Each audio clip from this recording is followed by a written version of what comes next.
விஜய், மாப்பிள்ளோட்டுக்காரங்க வந்தாங்கன்னா காபி நீ தான் கொண்டு போய் கொடுக்கணும்.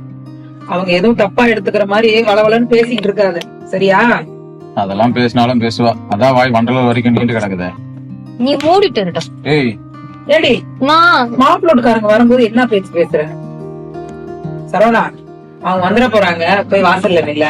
இவ்வளவுக்காகலாம் போய் தெருவில் நிக்க முடியாது. போடா. போறேன்.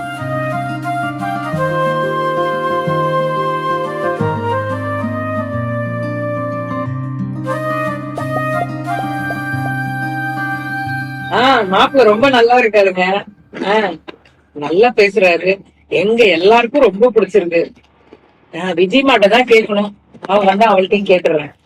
சரி, நான் அனுப்பி வைக்கிறேன், போட்டோலாம் அனுப்பி வைக்கிறேன் வாட்ஸ்அப்ல.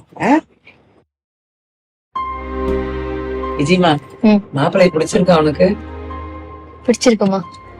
சரி, அவர்கிட்ட பேசினிய, என்ன சொன்னாரு? பாவம் அவரு, இவ்வளவு கட்டிட்டு என்ன போட போறாரு தெரியல. ஏண்டா வாய் மூட்றியா? நான் கல்யாணம் கட்டிட்டு போயிட்டா அம்மாவை ஏமாத்திட்டு ஜாலியா ஊர் சுத்தலாம் தானே பாக்குற? பொடி பிசாசு.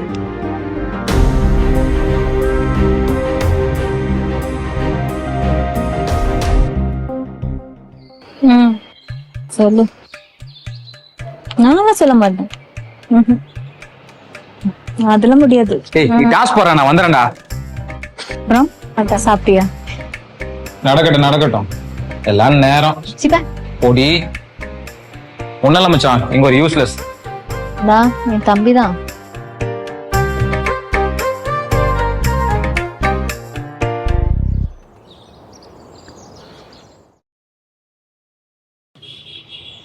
மாப்பிள்ள, விஜய் அப்பா இல்லாத பொண்ணு, நீங்க தான் பத்திரமா பாத்துக்கணும். நீங்க சொல்லணுமா?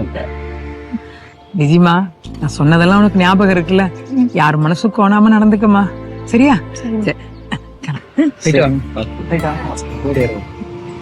அவன் எங்க? யாரு? உன் தம்பியா? இங்கதான் எங்கேயோ இருந்தான். உனக்கு நேரம் ஆயிடுச்சு, நீ கிளம்பு, நான் உங்ககிட்ட சொல்லிக்கிறேன். ஏன் தூரம் வந்து வழி அனுப்ப மாட்டாரா? அவ்வளவு பிஸியா? இல்லம்மா. பின்ன என்னம்மா நீ? எப்பயும் வாடி போடின்னு பேசிட்டே இருப்பான், சண்டை போட்டுட்டே இருப்பான்.